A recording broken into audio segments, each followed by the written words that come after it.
Universidade Federal de Minas Gerais, 2008, segunda etapa, Biologia. Questão 1. Há algum tempo a resistência a antibióticos vem se tornando um problema mundial de saúde pública, porque dificulta o tratamento de infecções bacterianas. 1.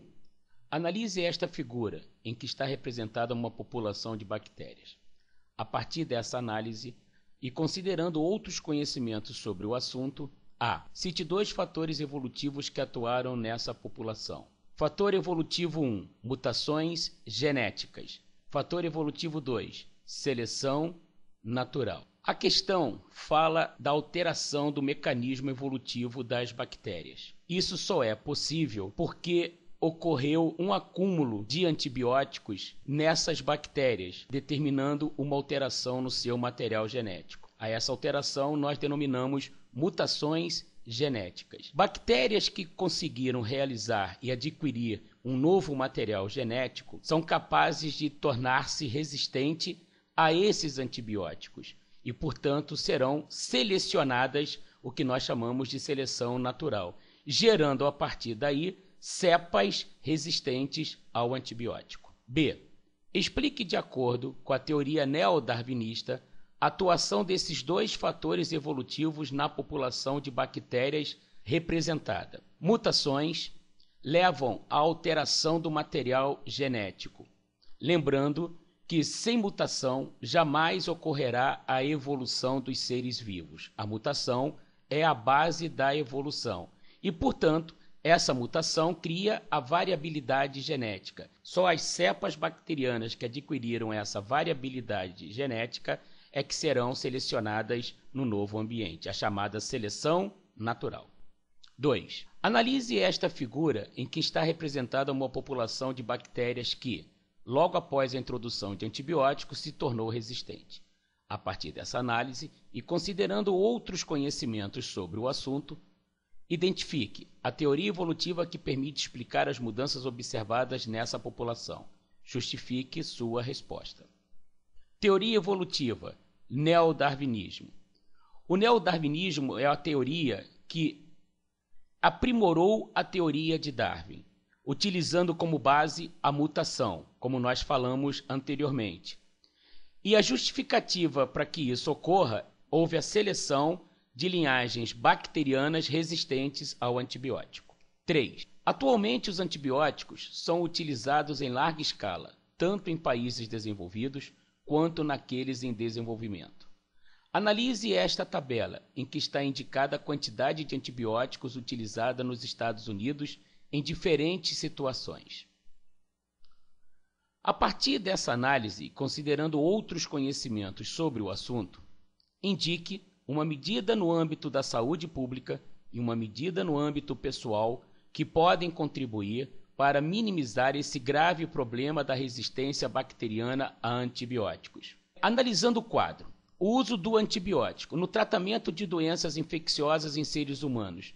Quantidade de antibióticos por ano, 11,5 vezes 10 elevado a 6 quilos. Em rações para animais, 7,0 vezes 10 elevado a 6 quilos. Na agricultura, 4,5 vezes 10 elevado a 6 quilos. Que conclusão nós podemos tirar disso? Uma medida de saúde pública, restrição e controle do uso de antibióticos. Se nós analisarmos o que vem acontecendo ultimamente, nós podemos verificar que crianças nascem com desenvolvimento muito grande e resistentes a certos tipos de doenças. Um outro exemplo que nós podemos citar, a precocidade na maturidade sexual das meninas. Hoje é cada vez mais frequente que as meninas entrem na sua maturidade sexual, ou seja, que ocorra a menarca. Menarca é a primeira menstruação, ainda por volta dos 10, 11 anos de idade. Isso se deve, basicamente, ao uso de antibióticos, ao uso de hormônios misturados nas rações dadas aos animais e também nos antibióticos aplicados a esses animais. Isso provoca alterações no metabolismo corporal do ser humano. Medida pessoal: evitar a automedicação.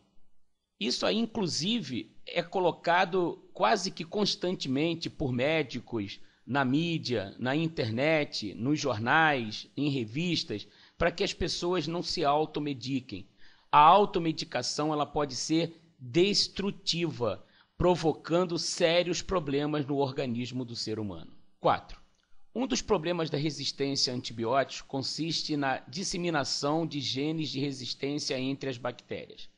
Analise esta figura, em que estão indicados os mecanismos 1, 2 e 3, de transmissão de genes entre bactérias. A partir dessa análise e considerando outros conhecimentos sobre o assunto, identifique esses 3 mecanismos. Mecanismo 1. Transdução. O que significa a transdução? Como nós observamos na figura, nós vemos um vírus do tipo bacteriófago. Bacteriófagos são vírus que combatem bactérias, liberando material genético no interior do organismo bacteriano. Esse material genético vai acoplar-se ao material genético da bactéria, provocando alteração na sua estrutura cromossômica. Mecanismo 2. Conjugação. Conjugação é uma forma de reprodução bacteriana. Vamos recordar, as bactérias reproduzem-se por bipartição, que é um processo assexuado de reprodução, onde uma bactéria a cada 20 minutos geram 2 bactérias, 2 geram 4, 4 geram 8 e assim sucessivamente.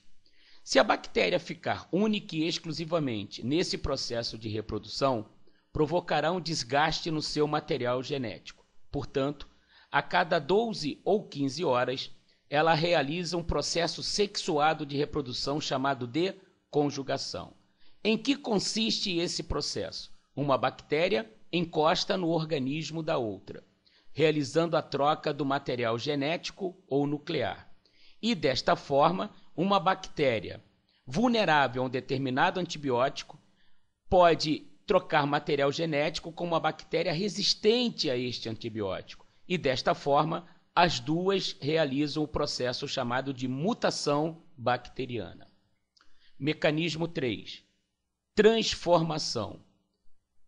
A transformação significa que ocorreu o processo de conjugação e um novo material genético foi construído.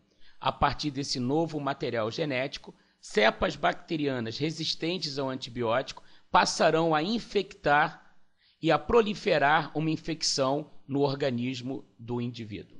Questão encerrada.